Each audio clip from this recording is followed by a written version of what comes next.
একজন police officer যাকে সে কোনোদিন দেখেনি আর যার সাথে ওর কোনো সম্পর্ক নেই, সে ওর জন্য কাঁদছে। আর তার চোখ দেখে মনে হচ্ছে যেন অনেকটাই কেঁদেছে। এই যে আপনি কাঁদছেন কেন? আর এখানে কাঁদার কি হলো? আমি তো বেঁচে আছি, আর মরে গেলি বা আপনার কি? কয়েকটা থাপ্পড় পড়ল ফয়সালের গালে। ও চেয়ে দেখলো পুলিশিনী, যার ব্যাজে নাম লেখা যারা, সে ওকে থাপ্পড় মারল। কুত্তা বিলাই শো, আজকে তোকে আমি মেরেই ফেলবো। মরে যাবি মানে? এত সোজা মরে যাওয়া? তুই কখনো মরার কথা ভাবলে তার আগে আমি তোকে মেরে ফেলবো। আরে আরে, এইভাবে রিয়্যাক্ট করার কি হলো? আপনার সমস্যাটা কি? মাথা নষ্ট নাকি মেয়েটার? দেখে তো মনে হচ্ছে অল্প বয়সী। এই বলে মেয়েটি চলে গেল। ফয়সাল কেবিনে শুয়েছিল, আর তখনই ওর আম্মু আব্বু সহ সবাই ওর কেবিনে প্রবেশ করলো। আম্মু আব্বু সবাই অনেক বকতে লাগলো। ওর আম্মু তো প্রায় কেঁদেই দিলেন, আর ওর আব্বু বাইকের চাবি নিয়ে নিতে চাইলেন, কিন্তু ফয়সাল জানের সাথে যুদ্ধ করে চাবিটা রক্ষা করলো। 1 মাস পর। এই 1 মাসে ফয়সাল মোটামুটি সুস্থ হয়ে গেছে। আজ 1 মাস পর বাইক নিয়ে বের হয়েছে বন্ধুদের সাথে। হাইওয়েতে ফুল স্পিডে বাইক টানছিল। তখনই সামনে দেখতে পেল চারাকে, মানে মিস পুলিশিনী দাঁড়িয়ে আছেন, সাথে তার ফোর্স স্পিড ব্রেকার বসিয়েছেন। ফয়সাল বাইকের স্পিড কমিয়ে দিল আর সাইকেলের মতো বাইক চালাতে লাগলো। তখনই এই যে মিস্টার, এদিকে আসুন। ফয়সাল জিহ্বায় কামড় দিল, কারণ দেখে ফেলেছে যারা আজ কি না কি বলে জেলেও দিতে পারে। কেন যে এই রোডে আসতে গেল সেটা নিয়ে আফসোস করছে। আপনাকে না আমি বারণ করেছিলাম বাইক চালাতে? বারণ করেছেন তো কি হয়েছে? আমি তো আর জোরে বাইক চালাচ্ছিলাম না, আমি তো আস্তেই চালাচ্ছিলাম।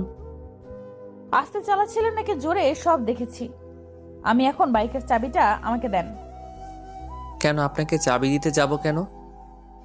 দিবেন নাকি থানায় যাবেন? তাড়াতাড়ি দেন, না হলে মাথা নষ্ট হবে। থানায় মানে? আপনার সমস্যা কি? হ্যাঁ, আর আপনার মাথা নষ্ট হলো না কি হলো তাতে আমার কি যায় আসে? আমারই তো সব সমস্যা, আমি তো পাগল। এখন চাবিটা দেন। কি? আমি আপনার সমস্যা? এই জন্যই বাইক থামিয়ে বদলা নিচ্ছেন? হ্যাঁ, আপনারা যা ভাবছেন তাই হয়েছে। ফয়সালের গালে ধামাকাদার 3টে থাপ্পড় পড়েছে। এবার খুশি হয়েছেন তো? শখ মিটেছে না? আরো কয়েকটা খাবেন?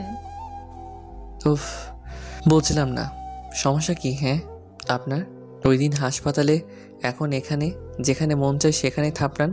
আমি কি আপনার প্রাইভেট প্রপার্টি নাকি? আপনার প্রাইভেট প্রপার্টির নিকুচি করেছে। আমি একজন আইনের লোক, আর এটা আমার কর্তব্য। আইনের লোক বলে যা খুশি তাই করবেন নাকি? সব মগের মূল্য পেয়েছেন? কনস্টেবল, ওকে গাড়িতে ওঠাও। ও এভাবে মানবে না, ওকে 3rd ডিগ্রি দিতে হবে। আরে আরে, আবার? আমি কি এমন অপরাধ করেছি? ইয়া আল্লাহ, তোমার কাছে বিচার দিলাম। ফয়সালকে গাড়িতে ওঠানো হলো, কিন্তু পুলিশের ভ্যানে না, তানিয়ার যে গাড়ি ছিল সেটাতে। আর থানায় নিয়ে আসা হলো। ফয়সাল থানায় এসে ভাবতে লাগলো কি করবে, কিন্তু থানায় আনার পর কিছুই বলল না, বরং বাইকের চাবি রেখে তাড়িয়ে দিল। আমার সাথে বেশি চালাকি করলে এমনই হবে।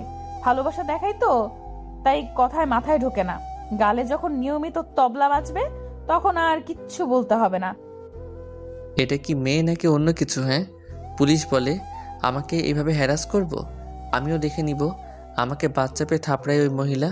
হাত না হাতুড়ি? গালটা এখনো টনটন করছে। বাসায় এসে কিরে ফাইসাল, এত সকাল সকাল চলে এলি আজকে? আর তোর বাইক কোথায়? বাবা বাবা, বাবা না করে বল বাইক কোথায়? বাইক কোথায় মানে? বাইক মানে বাইক, যেটা দিয়ে সারাদিন শয়তানি করে ঘুরে বেড়াস। ওই বাইক? এতক্ষণ বুঝলাম বাইক এক বন্ধুকে ধার দিছি, ও কালকে দিয়ে দিবে। ও, তো তোর এই বন্ধু কি পুলিশ নাকি? পুলিশ মানে আমার বন্ধু পুলিশ হতে যাবে কেন? হ্যাঁ পুলিশ, আমি সবটা জানি। বাবা, আমি কি তোমাকে বলেছি যে আমার বাইক পুলিশ নিয়েছে? তোকে বলতে হবে না।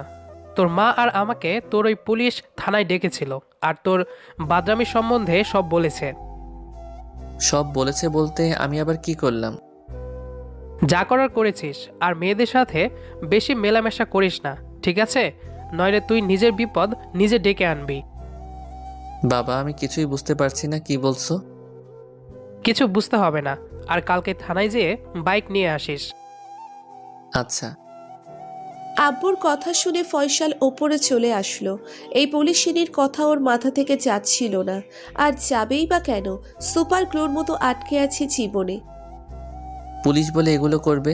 হ্যাঁ মানলাম, রূপেও কম যায় না, তাই বলে আব্বু আম্মুকে থানায় নিয়ে যাবে? কালকেই ওই পুলিশিনীর একটা বিহিত করব।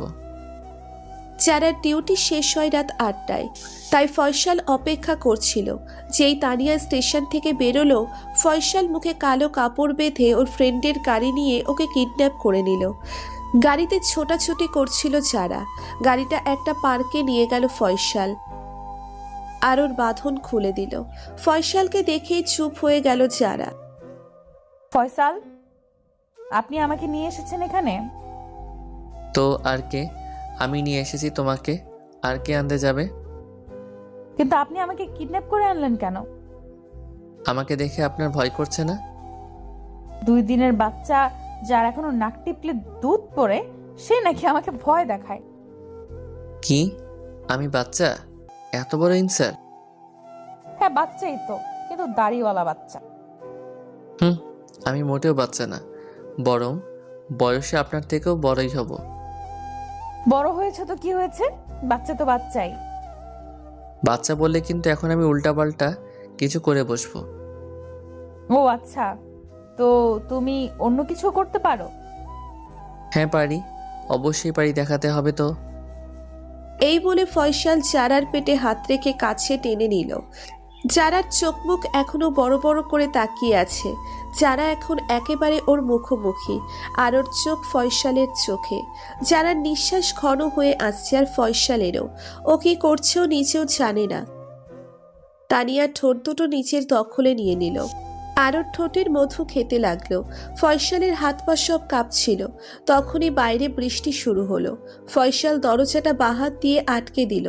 গাড়িতে এখন ওরা দুজন, আর বৃষ্টির পরিবেশটা আরো হিংস্র করে দিচ্ছিল। আর যারাও কেমন যেন করছিল। প্রথমে ফয়সালকে বাধা দিলেও নিজেকে সঁপে দেয় ফয়সালের কাছে, আর ফয়সালও বিড়াল মেরে ফেলে সুযোগে। সকালে ঘুম ভাঙলে ফয়সাল গাড়ির ভিতর আবিষ্কার করলো। গাড়ির ভেতরে যারাকে ওর বুকের উপর আবিষ্কার করলো, আর দুজনেরই শরীরে কাপড় ছিল না। এই যারা, এই যে যারা, শুনছো তুমি? বলো কি হয়েছে? আরে এই প্লিজ উঠে চোখ খুলে দেখো না। যারা উঠে বসলো, আর দুজন দুজনকে এভাবে দেখে চিৎকার দিয়ে উঠল। আমার সর্বনাশ হয়ে গেছে। এই ছেলেকে বাচ্চা বলে খেপাতে গিয়ে এখন আমি নিজেই বাচ্চার মা হয়ে যাব। দেখো, যা হয়েছে তাতে আমারই দোষ, আমি মানলাম, কিন্তু তুমিও সমান অংশীদার। হ্যাঁ হ্যাঁ, আমারই সব দোষ। এখন আমি সমাজে মুখ দেখাবো কি করে? কি করব বুঝতে পারছি না, কিভাবে এগুলো করে ফেললাম। ছি, যাক, যা হয়েছে হয়েছে, এখন তার অস্বীকার করা যাবে না। এই জান, আমি তোমাকে বিয়ে করতে চাই। কি? বিয়ে করবে? হ্যাঁ বিয়ে করব, করবে না আমাকে বিয়ে? এগুলো করে এখন জিজ্ঞেস করছো বিয়ে করবে কি না? করতেই হবে, না হলে আমার জীবন শেষ। আচ্ছা, কাজে অফিসে চলো, বিয়ে করে নেই। সেটার দরকার হতো না যদি তুমি বুঝতে। মানে কি বলতেছো, বুঝি নাই আমি। মানে কিছু না, এখন জামা কাপড় পরে নেই। এই যে আমার শার্টটা দাও ওখান থেকে। যারাকে শার্টটা দিতে গেলেও পিছনে ঘুরেছিল। ফয়সাল শার্টটা দিতে গিয়ে চারার পিঠে একটা তিল দেখতে পেল, যেটা দেখে ওর মাথায় প্রচুর ব্যথা শুরু হয়ে গেল। ফয়সাল অজ্ঞান হয়ে গেল। জ্ঞান ফেরার পর, যারা, তুমি ঠিক আছো তো? ঠিক থাকবো মানে? তোমার আর আমার ওই দিন বাইকে অ্যাক্সিডেন্ট হয়েছিল। তাহলে সব মনে পড়েছে তোমার? হ্যাঁ, কিন্তু এখন আমি এখানে কেন? সেটা পরে বলবো, এখন বাড়িতে চলো। এবার আপনারা ভাবছেন তো যে কি হলো ব্যাপারটা। আসলে সাব্বিরের আর যারার অ্যাক্সিডেন্ট হয় প্রায় 1 মাস আগে। তখনও মাথায় আঘাত পায়, যার কারণে যারার সম্পর্কে সব ভুলে যায়। আর তারপর থেকেই যারা ওকে নানাভাবে যারাকে মনে করিয়ে দেওয়ার চেষ্টা করছে। কিন্তু ওর মনে পড়ছিল না। আর দুজনের বিয়ে হয়েছিল 1 মাস আগে, সেটাও ভুলে গিয়েছিল ও। বাড়িতে ফিরে রাতে যারা ফয়সালকে সব খুলে বলল, ওর সব মনে পড়ল আর যারাও নিশ্চিন্ত হলো। সবই বুঝলাম, কিন্তু এভাবে আমাকে থাপড়ানোর দরকার ছিল কি? ভাবছিলাম থাপ্পড় খেয়েও যদি তোমার কিছু মনে পড়ে। থাপ্পড় দিয়ে তো প্রেমে ফাঁসিয়েছিলে আমাকে। লুচ্চা ছেলে, ভাগ্যিস গাড়িতে আমি ছিলাম, নয়তো কোন মেয়েকে মা বানিয়ে দিতে। ও আচ্ছা, তাহলে তোমাকে আমি আজকে আদর করে সব ভুলিয়ে দেব। আসো। এই শোনো, আমার না একটা বেবি চাই। তাহলে তো খাট ভাঙা পরিশ্রম করতে হবে আমাকে। সমস্যা নেই, 1 সপ্তাহের ছুটিতে আছি, 1 সপ্তাহ ইচ্ছা মতো পরিশ্রম করো। নিয়মিত রোমান্টিক গল্প শুনতে আমাদের চ্যানেলটি সাবস্ক্রাইব করুন। নিয়মিত রোমান্টিক গল্প শুনতে পেজটি ফলো করুন।